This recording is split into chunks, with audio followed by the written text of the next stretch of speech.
जिसको आप सुनोगे तो आप भी कहोगे कि कैसे रिश्ते हैं और रिश्तों को कैसे कलंकित किया जाता है। दोस्तों, ये घटना पूरी है आगरा की। उत्तर प्रदेश का जिला पड़ता है आगरा। आगरा के पास एक जगह पड़ती है मलपुरा, जो कि एयरपोर्ट रोड है, उससे थोड़े करीब 5-7 किलोमीटर आगे चल के मलपुरा गाँव है। उस मलपुरा की बुरी घटना है। यहाँ पर एक लड़का होता है नौजवान, जिसकी उम्र करीब 20 से 22 वर्ष की उम्र होती है।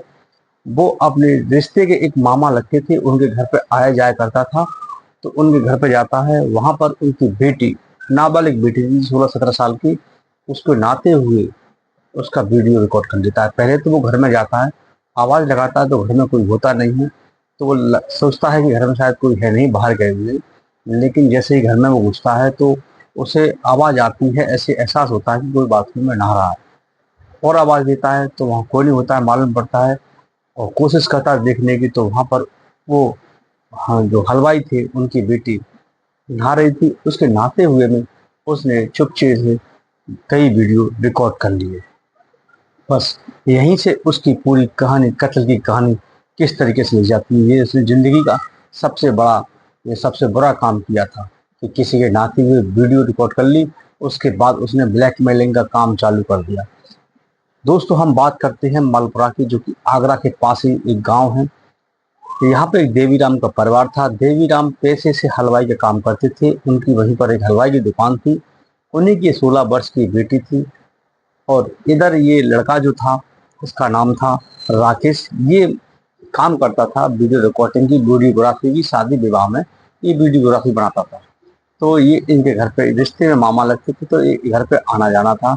लेकिन ये किशोर अवस्था थी लड़की की। इधर ये लड़का भी नौजवान था। इसको लड़की को नहाते हुए नग्न अवस्था में ये देख लेता है, तो इसका दिमाग सनक जाता है और ये वीडियो रिकॉर्डिंग कर लेता है। हो सकता है इसकी पहले से ही इस पर कोई नज़र हो, इस वजह से इसने इसका फायदा उठाया और उसका वीडियो रिकॉर्ड कर लिया। रिकॉर्ड करने के बाद ये लड़की को ब्लैकमेल करने लगता है और इसके साथ में भी गलत, कई बार गलत काम भी करता है।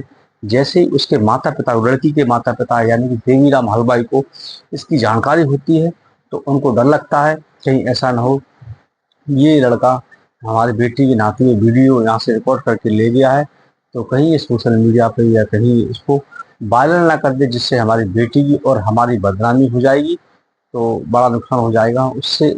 उसके बाद इनमें लड़ाई झगड़ा होता है। लड़ाई झगड़ा होने के बाद कहा जाता है कि तुम इस वीडियो को डिलीट कर दे। मामला फिर भी शांत नहीं होता है। मामला पहुंचता है मलपुरा के थाने में। थाने में जाकर वहां पर महापंचायत होती है, बातचीत होती है। उसके बाद पुलिस के सामने इन्होंने कहा वीडियो डिलीट कर देंगे, और डिलीट करने के बाद मामला वहीं शांत हो गया। एफआईआर आगे दर्ज नहीं कराई गई और वहीं मामला थाने से ही समाधान कर दिया गया। तो ये, लेकिन उसने वो डिलीट, उस फोन से तो डिलीट कर दिए थे, लेकिन उसने अपने लैपटॉप में या अन्य किसी दूसरे मोबाइल में उन वीडियो को रिकॉर्ड कर दिया रखा था। कुछ दिन के बाद ये मामला पूरा था 18 फरवरी 2024 का। वीडियो इससे पहले भी रिकॉर्ड कर रखा था, लेकिन 18 फरवरी को उस देवीराम को फिर मालूम पड़ता है कि ये ब्लैकमेल करने लगा है। उसने कहा कि अगर हम आप वीडियो डिलीट करना चाहते हो तो मुझे 50,000 रुपये दो और बेटी के साथ मेरी शादी कराओ। इस तरीके से ये कहने लगा था। तो देवीराम को फिर मुंह सनक गया कि इसने वो वीडियो डिलीट नहीं किए थे। पुलिस के पास जो डिलीट किए थे थाने में, वो इसके पास दूसरे वीडियो और भी इसने स्टोर कर रखे थे। अब उनसे ब्लैकमेल करके अपने मामा से पैसे ऐंठने लगा। बताया जाता है जैसे कि उसने पुलिस को बताया। लेकिन इस केस में ये भी मालूम पड़ता है इससे पहले उसने उस लड़की को ब्लैकमेल किया था। उस ब्लैकमेल के आधार पर उस लड़की के साथ में इसने नाजायज संबंध भी बनाए थे, जैसा कि जो न्यूज में बताया जा रहा है उसके आधार पर। लेकिन बाद में जब वो परेशान हो जाता है, तो उसने जो देवीराम होता है, यानी लड़की का जो पिता होता है, हलवाई का काम करते हैं, वो अपने भतीजा, जिसका भतीजा था नित्यानंद, उसको पूरी कहानी बताते हैं। कहानी तो लोगों को चर्चा हो गई थी कि थाने तक मामला पहुंच गया था। तो नित्यानंद को अपनी दुकान पर बुलाते हैं, हलवाई की दुकान पर, और वहीं बैठ के प्लानिंग करते हैं कि इसको कैसे करके रास्ते से हटाओ, इसने जीना दुर्लभ कर दिया है, इसके पास हमारे फोटो वगैरह हैं और वीडियोज हैं बेटी के, और थाने तक मामला पहुंच गया है, यानी आसपास के लोगों को इसके बारे में जानकारी थी।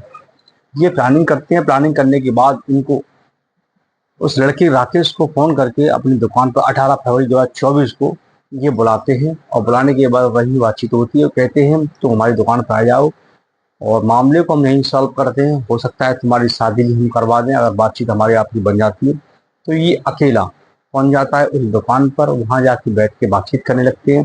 तभी उसका जो भतीजा होता है नितिन, मफलर था, सर्दी का महीना था फरवरी का, गले में मफलर डाला था, मफलर लेके उसके गले में डाल दिया जाता है और उसी मफलर से उसका गला दबा दिया जाता है।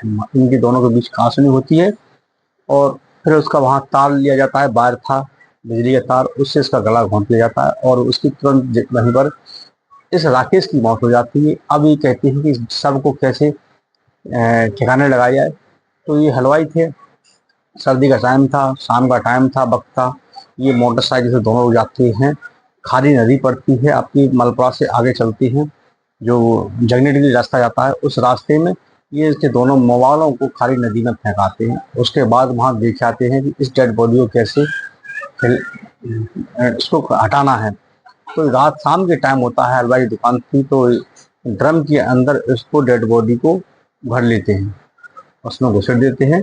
ऊपर से कचड़ा फचड़ा दुकान का होता है, उसको उसमें भर दिया जाता है। भरने के बाद ये दोनों लोग एक गाड़ी करते हैं, गाड़ी कर के उसको सैया क्षेत्र में इसको ले जाते हैं और वहाँ एकांत में जाके पेट्रोल डालकर, काफ़ी मात्रा में पेट्रोल ले जाते हैं और उस ड्रम पे डालकर वहाँ आग लगा जाती है। सर्दी का समय था, लोगों को नहीं मालूम पड़ता है कि क्या हो रहा है क्या नहीं। लोगों से खेतों पर कोई वैसे ही कूड़ा करकड़ा जला रहा है और वहीं से जला के वहाँ से भाग जाते हैं।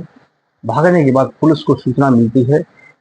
इधर राकेश अपने घर नहीं पहुंचता है तो उसके माता पिता घबरा जाते हैं कि बच्चा कहाँ गया है, कहाँ नहीं गया है। तो वो थाने में जाके वहाँ पर गुमशुदगी और अपहरण और हत्या की मुकदमा को दर्ज कराते हैं, लेकिन पुलिस उनकी नहीं सुनती है। अब नहीं सुनती है तो वो वापस चले जाते हैं। कोर्ट के माध्यम से उनका करीब आप कह सकते हो 6 महीने के बाद कोर्ट में जाते हैं। कोर्ट के आदेश के बाद उनकी एफआईआर दर्ज होती है। जब एफआईआर दर्ज होती है तो पुलिस को जो डेड बॉडी मिली थी, उस डेड बॉडी की शिनाख्त कराने के लिए आसपास में बताया जाता है। तो इनको भी बुलाया जाता है, लेकिन डाउट क्लियर नहीं था कि इनका ही बच्चा है। लेकिन वहीं राजस्थान का एक और वहाँ ऐसे लड़का गायब हुआ था, तो उन्होंने कहा था ये हमारा बेटा है। तो वो डेड बॉडी का पोस्टमार्टम होने के बाद उसका कुछ डीएनए सैंपल रख लिया था, उसके बाद डेड बॉडी को दे दी थी। दाह संस्कार देवीराम, वो जो वहाँ का व्यक्ति आया था राजस्थान का जो मनीराम है, जो राजस्थान के थे, उन्होंने अपना बच्चा समझ ले गए थे और उन्होंने दाह संस्कार किया था। लेकिन यहाँ इनका क्लियर पता नहीं हो पा रहा था कि बच्चा इनका, क्योंकि वहाँ लेकिन कुछ सामान मिला था उसके आधार पर कह रहे थे, लेकिन क्लियर नहीं हो पा रहा था। लेकिन 20 महीने के बाद जैसे ही आगरा से डीएनए टेस्ट रिपोर्ट बिसरा की जब आती है और उसकी माँ की डीएनए टेस्ट रिपोर्ट, उनके सैंपल ये आता है, जब दोनों का मैच करता है, मैच करने के बाद ये कन्फर्म हो जाता है कि हाँ ये बच्चा इन्हीं का था। अब क्या था, जो राकेश के पिता थे तो उनका पूरा शक था कि बच्चे का अपहरण करके उसकी हत्या कर दी गई और डायरेक्ट उन्होंने ही कहा था देवीराम से इसका कुछ समय पहले झगड़ा हुआ था, क्यों ना इन्हीं ने हमारे बच्चे की हत्या कर दी।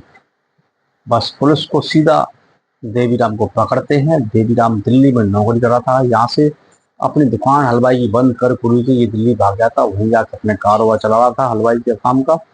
पुलिस उसको वहां से पकड़ के ले जाती है और जब देवीराम साथ में पुलिस ने कड़ाई से पूछताछ करती है तो देवीराम सारा जुल्म कबूल कर लेता है। वो कहता है कि हमने हमारे भतीजे ने मिलकर इसका गला घोंट दिया है। भतीजा नित्यानंद अभी पुलिस के गिरफ्त में नहीं आया है। देवीराम ने सारा जुल्म कबूल कर लिया है, उसने बताया है, पूरी स्टोरी उसने बताई और उसने बताया कि इस तरीके से हमने प्लानिंग करके इसको रास्ते से लाया जो हमको परेशान कर रहा था। अब पुलिस ने जब कड़ाई से पूछताछ करी तो सारा उसने कहानी जो हमने आपको बताई वो बयां की है। तो उसका जो भतीजा है नितिन, वो अभी पुलिस के गिरफ्त में नहीं आ पाया। लेकिन आप देख रहे हो कि इस घटना को बताने का क्या उद्देश्य था कि 20 महीने के बाद वो अपराधी पकड़ा। और इसकी जो देवीराम की प्लानिंग थी कि दिल्ली में काम कर रहे थे, ये पहले भी विदेशों में काम करके आया था, इसका वीजा बनना था, ये विदेश अफ्रीका जाने वाला था। लेकिन उससे पहले पुलिस ने अपना जांच पड़ताल करके इसको पकड़ा और पकड़ने के बाद आज सलाख को पीछे है। जुर्म कितना भी बड़ा है या छोटा हो, कातिल अगर पुलिस चाहे तो पकड़ सकती है और अभी तक पकड़े भी हैं, ऐसी कोई बात नहीं है। दोस्तों, आप नए आए हो चैनल पर तो हमारे वीडियो को लाइक और चैनल को सब्सक्राइब करना बिल्कुल ना भूलिएगा। इस कहानी और इस घटना को सुनाने का सिर्फ उद्देश्य था कि रिश्तों को तार तार करने वाला भी एक ऐसा भी लोग होते हैं कि लोग भूल जाते हैं कि हमारी बहन है, भतीजी है, मौसी है, चाचा, ताऊ है। रिश्तों को इसी प्रकार से तार तार किया जाता है। लोग हवस के आगे अंधे हो जाते हैं और गलत उसका उपयोग कर लेते हैं इन फोनों का, और वीडियो रिकॉर्ड करके उनको फिर ब्लैकमेल करते हैं। उनके साथ में फिर किस तरीके से आपने देखा, इस घटना को मैंने आपको बताया। वीडियो अच्छा लगा तो आगे शेयर करना बिल्कुल ना